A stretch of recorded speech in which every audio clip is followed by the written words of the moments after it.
Je m'appelle Anaïs, je suis la maman de Jules qui a 5 ans et qui est atteint d'une myopathie myotubulaire. Je m'appelle Wilfried, je suis le papa de Jules.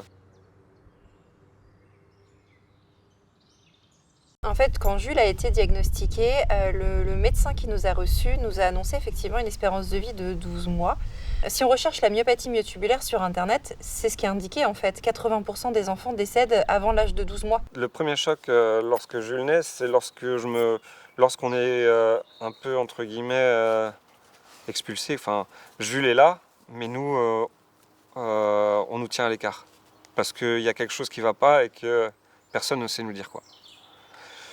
Donc ils arrivent à refaire partir Jules, à refaire respirer Jules, mais pour un commencement, c'était quand même très compliqué. Hein. Je pense que le moment le plus difficile, ça a été sa naissance à lui. C'est en général le plus beau jour de tous les parents. Hein. Nous, pas du tout. Enfin, pour être sincère, hein, pas du tout. Je pense que c'est notre pire jour à tous les deux, hein, sincèrement. Jules naît, contexte de naissance très particulier parce qu'on nous le retire tout de suite, il part en réanimation. J'ai pas de nouvelles de Jules, je sais pas ce qui se passe. Ça a duré plusieurs jours. Un papa et une maman, c'est normalement, ça donne le biberon, ça change des couches, ça calme des pleurs, ça joue avec son enfance. Voilà, une chambre d'enfant, logiquement, c'est un berceau.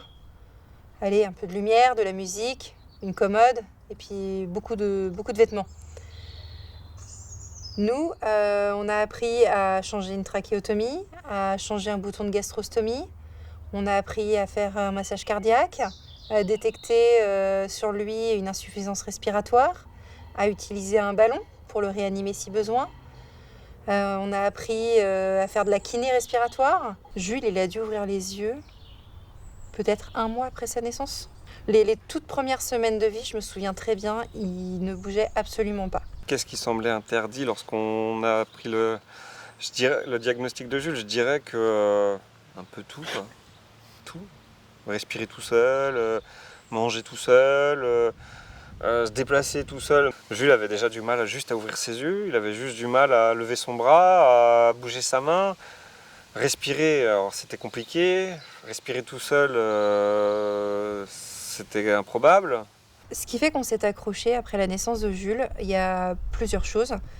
La première, c'est Jules lui-même, parce que malgré ce qu'on nous disait, il faisait des progrès, il évoluait. On s'est dit, mais s'il se bat, on n'a pas le droit de le lâcher en fait. Lui, il se bat, pourquoi nous, on le ferait pas? Donc on a commencé à faire nos fouines, on a cherché sur Internet, on est tombé donc, sur l'Institut d'Emotion à Paris. Il y avait quelqu'un qui connaissait cette maladie. Et là, on s'est dit, voilà, on va avoir des réponses, on va rencontrer quelqu'un qui connaît la maladie. Il faut qu'on le fasse. Quand on nous a annoncé que Jules pouvait être traité, on s'est dit, on y va. Si ça lui apporte quelque chose, tant mieux. Si ça lui apporte rien, tant pis, on aura essayé. Moi, je voulais qu'il tienne assis. C'était mon souhait. Parce que je trouve que d'être assis par terre avec ses copains, c'est quand même beaucoup plus facile que d'être dans un fauteuil ou allongé sur un canapé pour jouer. Wilfried, lui, il voulait qu'il soit sevré de sa ventilation pour être moins dépendant tous les jours dans ses déplacements. En fait, le 29 janvier, on l'a un peu vécu comme un deuxième accouchement, entre guillemets, parce que c'était sa deuxième chance dans la vie. C'est une journée... finalement, elle est passée super vite. On se rend compte que on s'attendait pas à ce que ce soit aussi fluide. On est arrivé en réanimation, on était convoqués à 14h. C'est très solennel, hein. Il y a les médecins, les infirmières. Tout le monde est habillé de la tête aux pieds. C'était Covid avant Covid. On vous branche la perfusion. Et puis, ça dure 1h30. Il y a 3 poches qui passent. Et c'est terminé. Les progrès ont été impressionnants. Jules a été injecté le 29 janvier. 15 jours après, il commençait à se tenir assis. Dans le mois qui a suivi, il a commencé à parler. Il en était incapable jusqu'à présent. Jules, aujourd'hui, il fait beaucoup de choses qu'il n'aurait jamais dû faire. Il parlait pas. Aujourd'hui, on n'entend que lui. Il ne respirait pas tout seul. Aujourd'hui, on envisage quand même de retirer la trachéotomie. C'est pas rien. Il arrive à manger tout seul. Et il commence à tenir debout et à faire quelques pas tout seul. Pour un enfant qui tenait pas du tout sa tête il y a 1 an et demi, c'est quand même énorme. Ces gens, Jules, il les connaissait pas. Il n'avait aucune idée de ce à quoi ça pouvait servir, puisque de toute façon, c'était juste des bâtons qu'il agitait dans tous les sens. Jules, aujourd'hui, se rend compte qu'il a 2 parties dans son corps, le haut et le bas, qu'au bas de son corps, il y a des jambes, il y a des pieds, il y a des orteils, et qu'en fait, se mettre debout, c'est super chouette, et que les jambes, c'est à ça que ça sert. Et il réclame maintenant à vouloir marcher. Alors qu'avant, il savait pas ce que c'était marcher. Et je me souviendrai toujours la première fois qu'on l'a mis debout avec sa kiné, il a eu tellement la trouille, il lui a dit « Cécile, je veux descendre ». Mais Cécile, elle lui dit « Jules, si tu veux descendre, c'est à toi de le faire. Moi, je peux pas te descendre, c'est toi qui es debout. Assieds-toi, tu vas descendre. » Il savait même pas ce que c'était que d'être debout, en fait. Les bras, ça fonctionne très bien aujourd'hui. Et avant, il n'arrivait pas, c'est tout bête, il n'arrivait pas à se gratter la tête. Parce que lever son bras, il pouvait pas le lever plus haut que ça. C'était trop dur.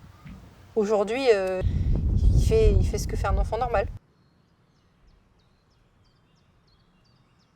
Mon état d'esprit aujourd'hui, je dirais qu'on est un peu plus libre, on sent le bout du tunnel. On a vraiment l'impression on était dans un tunnel. Et qu'aujourd'hui, avec cette injection, notre vie reprend. Jules, aujourd'hui, on peut dire que c'est un survivant dans la mesure où ça fait 4 ans qu'il ne devrait plus être avec nous. Et c'est un pionnier dans la thérapie génique dans la mesure où c'est le premier en France à recevoir ce traitement. Les résultats sont plutôt spectaculaires. En 2 ans, il a rattrapé tout ce qu'il n'a pas pu vivre en 4 ans. Il profite de tout ce qu'il arrive à découvrir. Il le vit, mais à puissance 1 million.